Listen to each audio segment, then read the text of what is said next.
So in the previous video, we talked a bit about marketing attribution. We saw what marketing attribution is. It is basically the analytical science of determining which marketing tactics are contributing to sales or conversions. Then we dive into the details of it, where we saw the importance of it, the different benefits it provides, and even some challenges that could come along marketing attribution.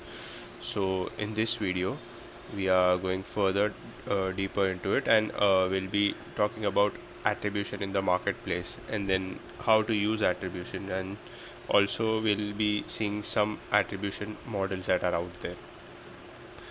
So firstly, attribution in the marketplace. As we saw, marketing attribution, it is the practice of identifying and crediting which marketing tactics contribute to sales or conversions.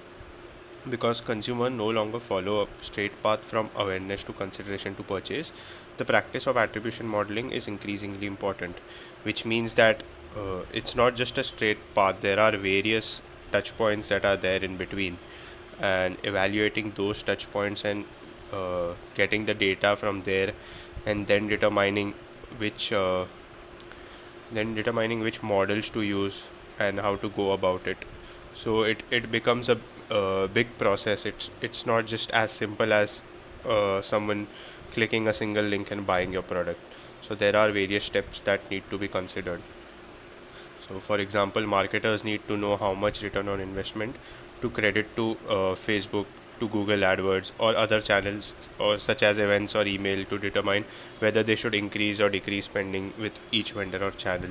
So suppose you have an ad campaign which shows ads on television, but also you have uh, certain channels like Facebook, Google AdWords. So you need to know which one of them is doing the best. So uh, you can decide whether to put more or less funds there, right? Then, as previously mentioned, marketing attribution is just the model in which marketers can credit the conversion to a specific marketing touchpoint. These touchpoints can include earned media campaigns, blog posts, white paper, paid search and display, product pages, social channels, email marketing, events and trade shows, or even webinars. So these are just the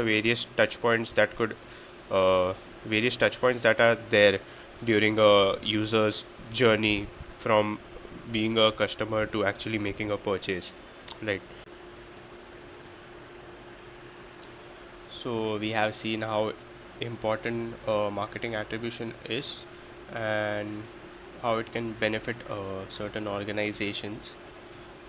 And speaking of the same, there are some great platforms that provide these services to companies, but the biggest brand, or the biggest player in this market would be Google, of course, because they are widely recognized, and also because of their uh, of how well they perform in the sector they are in.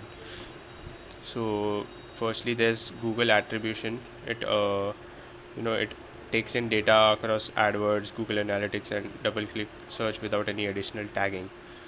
So this is actually one of the best softwares one could use for marketing attribution.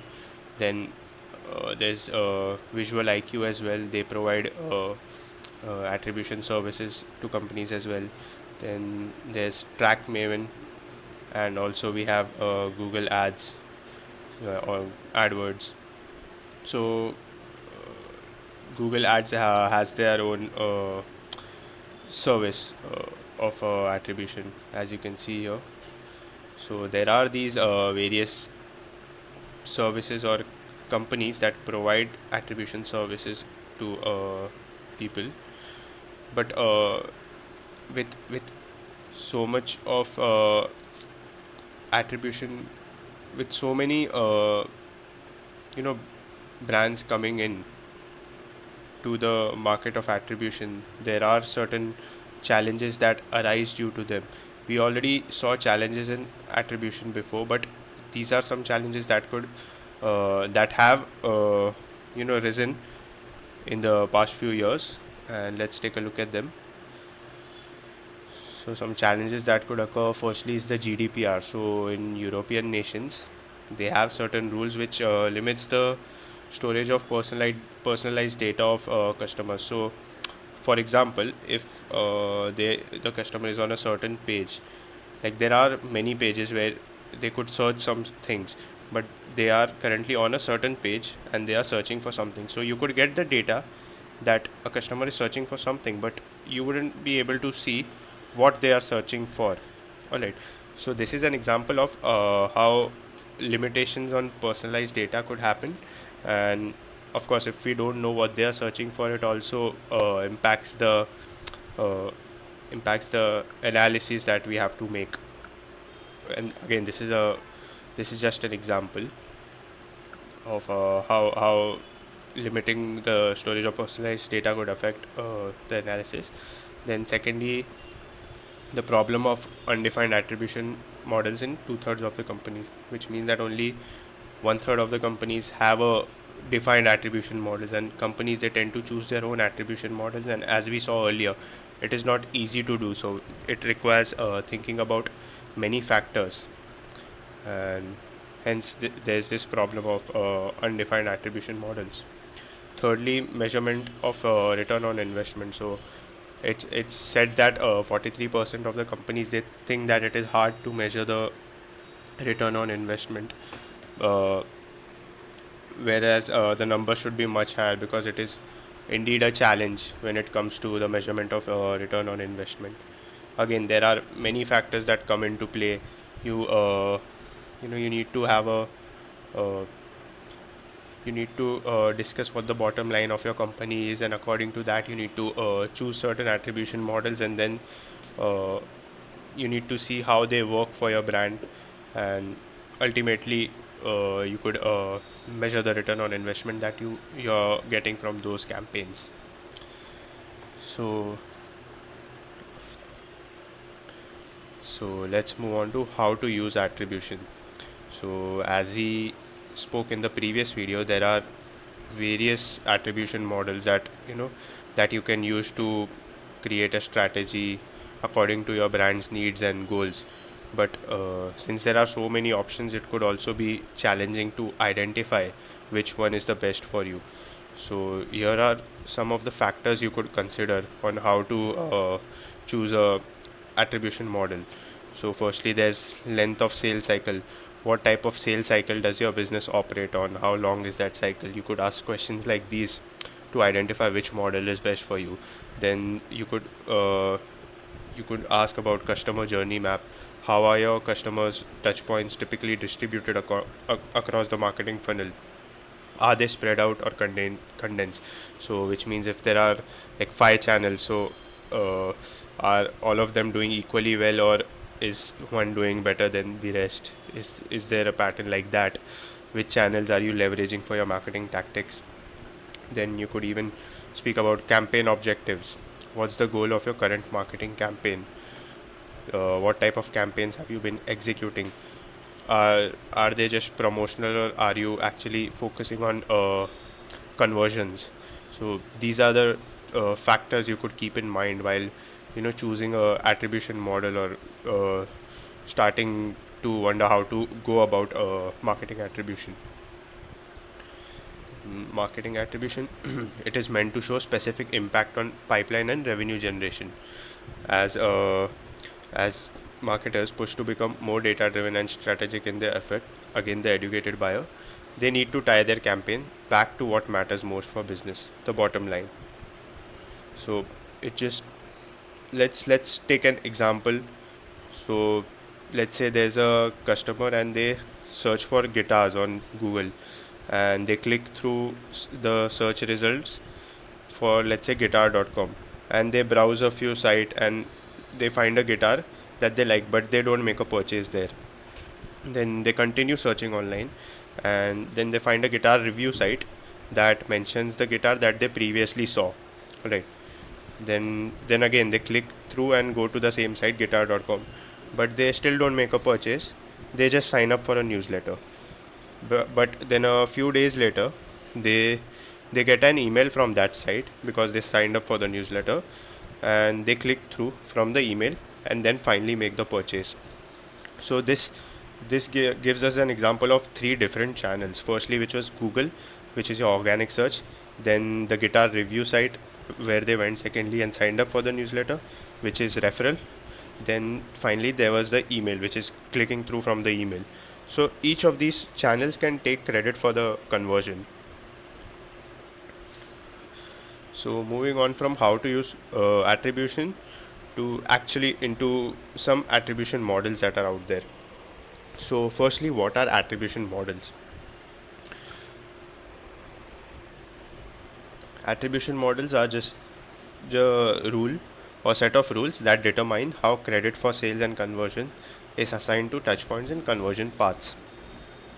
And they provide insight into which messages a consumer was exposed to and on what channel, which touchpoint had the greatest impact on the decision, the role brand perception played in the decision to convert, the role of message sequencing, and which message gets the best result from each consumer, and also the impact of external factors, for example how gas prices affect car sales. So these are the various things that attribution models can provide insight into. And again, you have to choose an attribution model according to the needs of your brand or your company. So for this, let's take a scenario, and let's say a customer finds your site by clicking one of the Google ads, then she returns 1 week later by clicking over from a social network. Then that same day she comes back a third time through one of the email campaigns, and a few hours later she returns again directly and makes a purchase.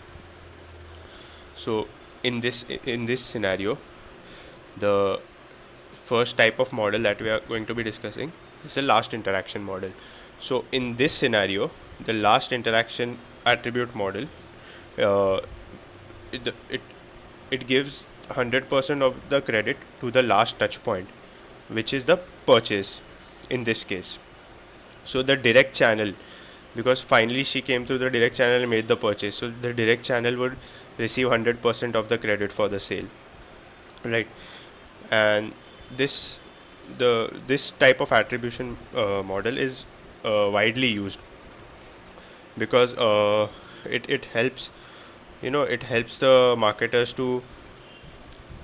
marketers usually go with this channel if they are focusing on driving conversions, right? So if non-converting actions, they hold no value at all for your business, so this model can be effective. But similarly, there's a downside as well, that this last touch model, it ignores the influence on the path to conversion. All right. So a lead may interact with your company 20 times before converting, and a last touch model will provide zero visibility into that, right? Then next we have the first interaction model, and we are going with the same example. All right, that a customer is finding your site by clicking one of your Google ads, then she returns 1 week later by clicking over from a social network, and that same day she comes back a third time via one of your email campaigns, and a few hours later she returns again directly and makes a purchase. So the scenario is same, just the model has changed. So in this scenario, the first interaction model, the first touch point gets 100% of the credit, which in this case was the paid search channel. Now the advantages of this type of model is that marketers who are just focused on generating demand and they don't rely on conversions, they might find this model useful, because this highlights the campaigns that introduced a customer to your brand, regardless of the final outcome. All right. So if you are only focused on generating demand and you don't necessarily want the uh, conversions, then this model is helpful. Again, even this has some cons, that using this model, it offers very limited optimization to marketers, because without the ability to know that what utility drove conversions and got revenue, they will have a hard time justifying the impact, right? Then next, again we are looking at the same scenario, and the next type we have is the last non-direct click. So in the last non-direct click attribution model, all direct traffic is ignored and 100% of the credit for the sale goes to the last channel that the customer clicked through from before converting. And in this case, that was the email channel.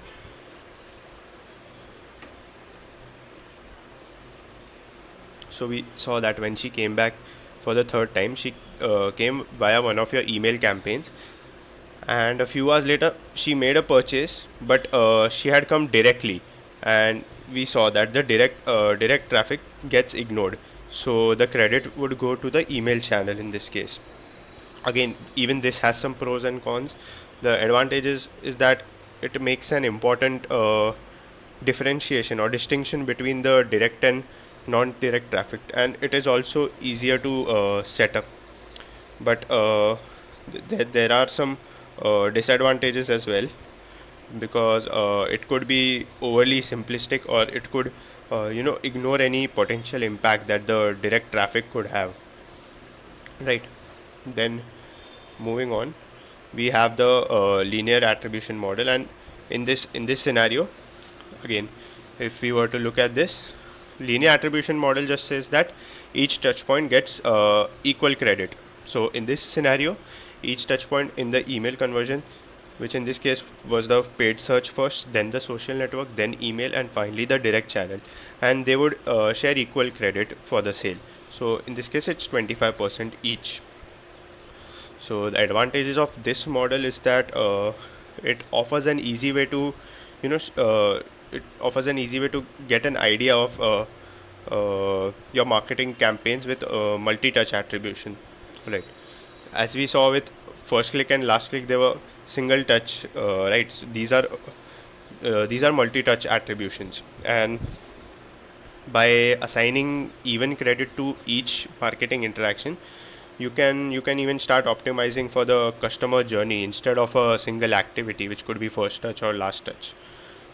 Then again, even this has some disadvantages. It moves you past a single touch attribution, but still has many limits, because every touch is receiving equal credit, right? So you lose the ability to enhance specific outcomes. So it assigns the same amount of credit to low value touches like email clicks as it does to high value conversion activities like demo requests, and that makes it difficult to optimize the demo request conversion, right? So even though an email will have somewhat of a lesser value than a demo request, it would still get the same amount of credit, right? Then next we have the time decay attribution model. So in it assigns the most credit to the interaction that actually resulted in a conversion, and then the touches or the touch points that lead up to the conversion event. Alright, as you can see, it assigns the most credit here because this is where the conversion was made, and the touch points that are leading up to the conversion event, they receive less value the further back they go. So since this is the closest, this would receive 26%, and since this is a bit more far away from the conversion event, this would receive 24%, and it keeps decreasing. It doesn't necessarily have to be in these numbers, but this is how it works. So in the time decay attribution model, the touch points closest in time to the sale or conversion, which is this in case, get most of the credit. And in this scenario, the direct and email channels would receive the most credit because the customer interacted with them within a few hours of conversion.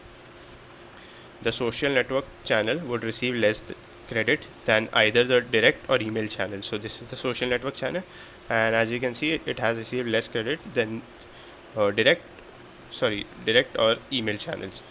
And since the paid search interaction occurred 1 week earlier, which was the first interaction, that channel would receive significantly less credit. Again, speaking of the pros and cons here, the good thing is that we have the ability to truly optimize stuff. Like this is also a multi-touch model, and it recognizes the significance of every interaction leading up to the conversion, while it is still placing the most value on the activity that drove the final conversion. All right. Then the touches that are closest to the conversion become more and more valuable as each increases the likelihood of a conversion, right? So they are just these touch points, they are just leading up to the conversion. So it you know as close they are to the final conversion event, they start gaining more value. So this helps to truly optimize your model. Then you can, because you can use this to actually see the touches that drove the conversion, and as well as you can see the touches that increase the chances of a conversion in the near future, right? So these were the advantages of this. Now let's look at the downsides, which is that even though they provide excellent attribution for conversion optimization, they lack the ability to recognize the interaction which originally originally introduced the customer to your brand. So so we can see that this was the interaction that originally introduced the customer to your brand, but it could happen in some cases that the first touch point was so far away that it would not be very easy to recognize the first interaction, which is the one that originally introduced the customer to your brand, right? So that is one of the disadvantages of the time decay attribution model. Then moving on, next we have the position based attribution model, and it is also called as the U-shaped attribution model uh, in some instances. So it combines the best features of the linear and time decay models. As we saw, linear model, uh, it spreads the credit evenly throughout the journey, whereas time decay models, it has the most credit is given to the final conversion event, and the events leading up to them keep increasing in value. All right. So position based, it combines the best features of both of them. What it does is it assigns the 40% of the credit to the first touch and 40% credit to the last touch, and the remaining 20%, it gets divided evenly to all the remaining touches that are there in the middle. All right. So in this case, 40% credit is assigned to each first and last interaction, and 20% is evenly distributed in the middle. So in this example, the paid search, that was the first search, would get 40%, and finally when she came and bought it from the direct channel, even that would get 40% credit, while the social network and email channels that were there in the middle, since only 20% is left, they would get 10% each. So the good thing about this model is that it ensures that every touch point in the journey, it receives a portion of credit while still allowing you to optimize for the first and last touches. This means that you can assign significant credit to the campaign that firstly introduced the brand to your customer, as well as the campaign that actually drove them to buy the product, or to become a conversion. Then there's also it yeah, it just helps to evenly distribute the weightage, because you also have a good amount of credit for introducing the customer to your brand, and similarly you have a same amount of credit for when the finally the purchase was made. So that's the advantage of this model. Now speaking of the disadvantage, it even though it's a good thing in many cases, but blindly assigning so much credit to the first and last interaction could also be dangerous. So uh, you never know, because the first and last touches could also be low value interactions in some cases, or low value touch points in some cases, and it could result in two low value touches being given too much credit. So like if your first touch was let's say an email, all right, and that your last touch was a paid search ad that resulted in a conversion. So it wouldn't make sense to both. It wouldn't make sense that both of them have the same credit value, right? So this is just one disadvantage that could occur while using a position based attribution model. So yeah, we in this video we firstly quickly went through what is marketing attribution, then we saw attribution in the workplace, then we covered how to use attribution. We saw that with each scenario, with each brand, it is different, and each brand has needs or goals of their own, and they need to choose their attribution model according to those needs. All right, uh, even though let's say one model, let's say the last touch model could be helpful for one company, it doesn't necessarily mean that it would be the best choice for other company. So this is just one thing to keep in mind. And finally we saw what attribution models are, how they work, and we saw the different types of attribution models as well, and we discussed the advantages and disadvantages of all of them. So yeah, this was all for this video. In the next video we'll see what data is actually needed for marketing attribution. So yeah.